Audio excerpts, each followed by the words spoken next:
it's now time to turn this lot into a carpet for the Lanchester.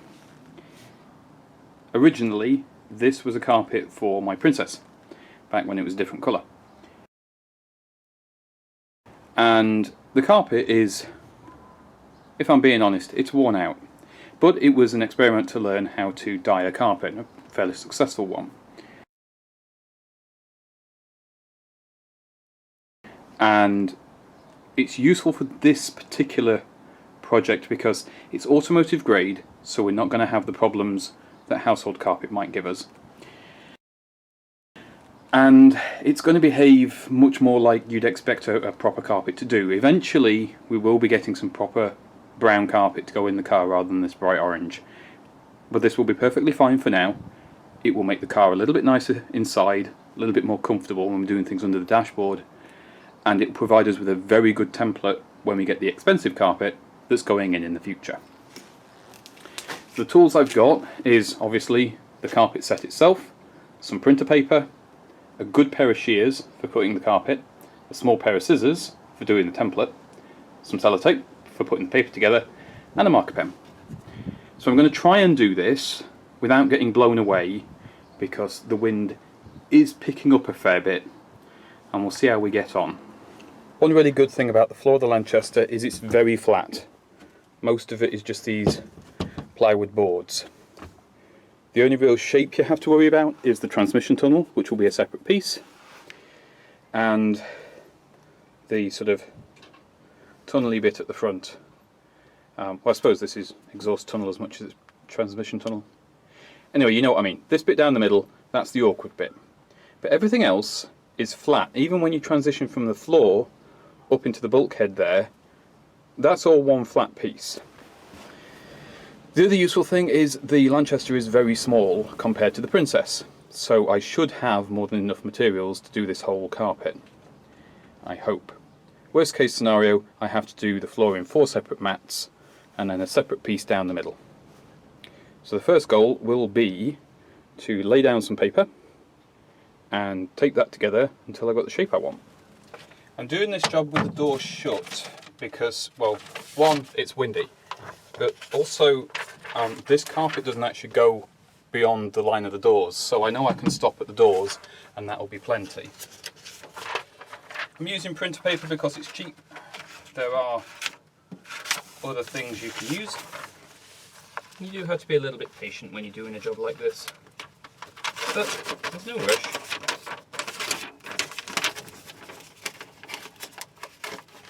Rather than bore you with the whole process, I'll bring you back when I've done quite a bit more of this floor. I'm starting at the back on this floor. These are some of the pieces I've already put in. And when you're actually figuring out the shape, the easiest way to do it is this is why I use nice cheap paper. You just put the pieces on the floor and then use your fingernail to mark around the edges. So this piece, I've already made a slot in this one, but we've got an awkward piece for the B-pillar. So when you go around this, you just push your finger into the corner and it will roughly mark the paper where you need it. And you can then cut along the line. You can refine that, you can go back and forth and get it fitting just as you want it to. One of the advantages of using printer paper is because they're such small pieces, you can just sort of patchwork it and turn them round, and it's easier than trying to fight with a whole carpet shaped piece. If you've already got carpets in the car, of course you can use those as a template, but we didn't have any in this car when we got it.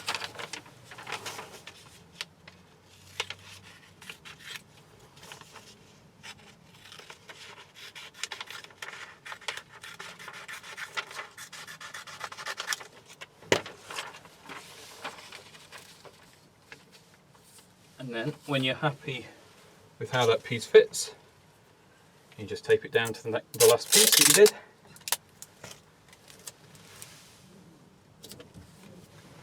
And that sets you that particular shape.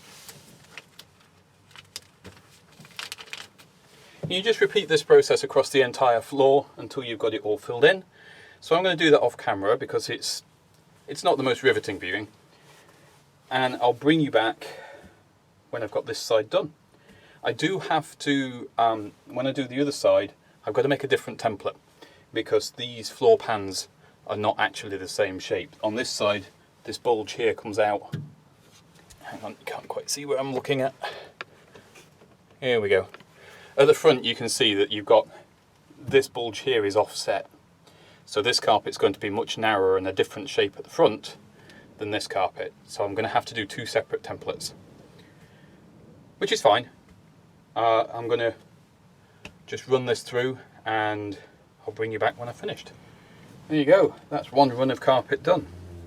The only bit I haven't finished off fully is the door edge, because if I do it to this pattern, there's a little lip where trim would normally go on. So I'm going to cut the carpet out to this pattern and then I can trim the edge of the carpet I put in just to refine things. If I cut the new piece to this piece of paper, then I will have a carpet that fits straight away. And this is a lot cheaper and a lot easier than trying to fight with a new carpet kit or similar and making that fit. I guess I better template the other side now. Oh well, I've done one side, the second side's always easier and quicker. Here we go with the pattern on the two pieces of carpet from the Princess. Now, I definitely have enough of these two main mats to do the main floor of the Lanchester. The tricky part, because this old carpet has various bits and pieces cut out of it, and it's not exactly the same shape, is making this pattern fit around this carpet the best I can. One thing that helps, I've put a fold in here because the rear portion of the carpet is actually the same outside shape both sides of the car, just mirrored. The one thing that changes is the slots for the seat mounting bars for some reason. The front section is quite different, so I'm going to have to make a separate template for the front. This isn't a big problem because all I'll need to do for that is when I've cut the two rear pieces out, cut along the fold, and then I can take this template, put that in the car, and add to it where I need to make a new template. It's going to be far from perfect doing the carpeting this way, but you work with what you've got, and this is what I've got.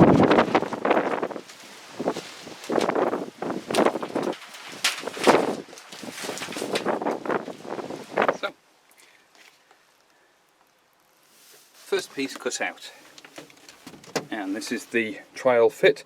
Now this carpet's been sort of half folded up for a while, so it does need to relax out a bit, and there's no trim holding the edges down or anything like that, but that is okay, that's perfectly fine.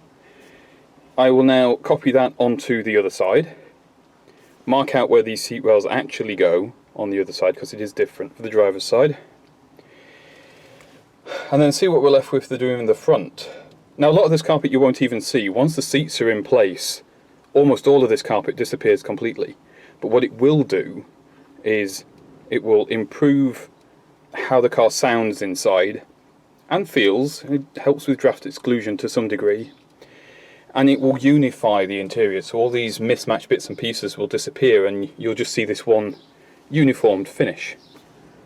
So it's one of those cosmetic details that makes a lot more difference than you might expect. Let's do the other half. I really didn't choose a good day to do this. The wind keeps picking up, so I keep having to weigh things down, but you can see I'm getting through the carpet I've got. I've got one piece left to cut. Let's have a look in the car and show you what I've done.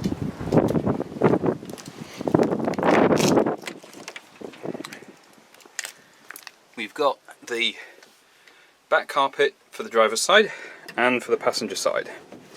Now, I was going to shut this door because of the wind. One thing that's not immediately apparent without the carpet is the bars here.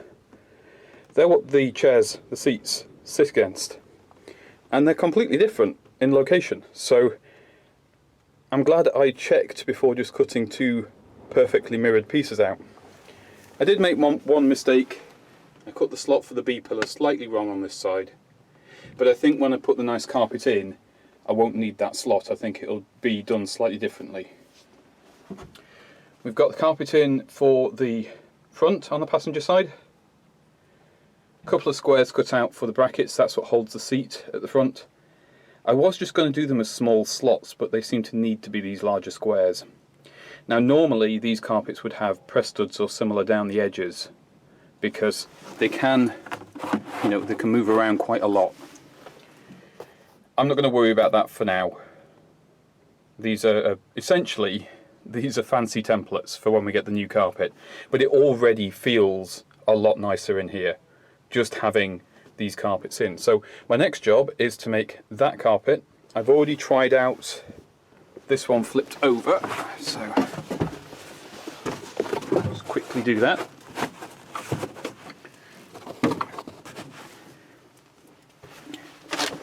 There you go, and you can see the shape's not far off. You've got the section here I need to add some to, but when you get up to the pedals, the shape's actually very, very similar, which is surprising. It looks like the above the kick-up there is pretty symmetrical. So it's just this first box here that's offset. So that's not going to be too bad to do. The tricky part is lining up the carpet I've got left so that the heel mat, etc., is in a useful place. That's going to be challenging.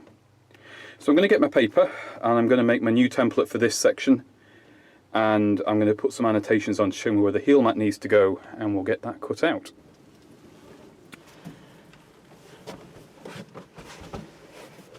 Doing this side ended up being sort of easy and not easy at the same time. The easy bit is most of this was the right shape. I just had this section in here and I've had to trim the top down. Now, part of the decision with making the carpet that short is I was looking for any sort of fixings like press studs or screw holes or anything that held the carpet above the pedals. The only thing I could find was around the accelerator pedal. All I've done with the accelerator pedal is I've just disconnected the ball joint, which is one of the grease points on this car. That just makes it easier to get this on and off. So I've decided that for this carpet I'm just going to leave a square around the bottom of the accelerator pedal, and that's the piece I'm going to make. The next thing I want to do is just mark out on this where the ideal place for the heel mat will be. If I can line that up with the other carpet I've got, brilliant, but I'm not expecting to be able to. But I think that we probably want to be somewhere around about there. Because when you're driving the car, your heel is there. So that feels like it's about the right spot for that to be.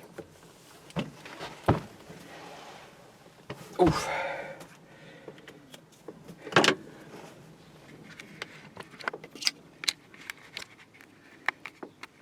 Now, to save on materials doing that side, all I did was I used the bits of the paper pattern I'd already made that I didn't need, because of course once I've got this orange carpet cut out, I don't need the paper pattern anymore. The orange carpet becomes my pattern.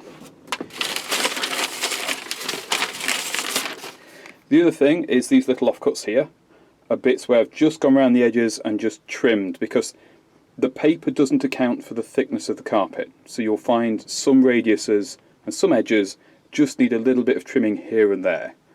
And like with these brackets at the front as well, I had to change that from a slot to a square. It's things that you learn as you go for what fits the car best. So I'm going to try and cut out this piece from what I've got left and see if I can think of a solution for this tunnel, because I don't have one piece of carpet that will do the whole thing. And we were only considering doing this section here and leaving the bit that's black painted anyway, because this is where your access hatches are for general servicing. Given how frequent some of that servicing is on this car, we thought it would probably be better just to leave this plain, painted black as it is, and not put carpet on that. And I don't think that's going to be a problem for us with this car. We'll see, we might change our mind at a later date. For now, let's crack on and let's cut out this piece. Had a stroke a look. I don't have one single piece that will do the transmission tunnel section. but I do have some sticky gaffer tape, and I do have 2 inner sill sections from the old Princess carpet, which just happen to be a very similar profile to this. It won't be a perfect solution, but it will be a solution. So I'm going to stick all this down, and hopefully it won't look too dreadful. Can't really look any worse than it did, and I can always take it off if I don't like it. That's not bad, is it? I know it's a bit orange. Let's get the seats in and get rid of that bit of errant paper, and then you'll get to see how this interior looks all finished basically until we do the next round of really nice stuff. Well, there we go. That was a lot of work, a lot of fun as well at the same time. It's always nice doing jobs like this where you're using what you've got lying around because you don't have exactly the right thing to do the job. Lots learned about the way the car goes together as well. I do apologise for the wind noise on this video. There's not a great deal I can do about it. Let's give you a look around how everything looks now, and then in a future video, who knows? Maybe it's wiring next. Maybe it's something mechanical. We've got to get the radiator sent off, so once that's done, we can get everything running properly. I mean, the car does run and drive. The brakes need looking at, as I think I've mentioned before. But we're very close. It's one of those where there's not much money to be spent, it's time. And since we're having to work outdoors, and we're having to work around one another's work schedules, it can be tricky to make progress on a Lanchester. But we'll do our best to keep bringing you content. And we hope you've enjoyed this video, and that you'll enjoy the future videos. So please do like, do comment, and definitely subscribe, because there will be more on this car in the future, along with everything else that you see on the channel. Thanks for joining us.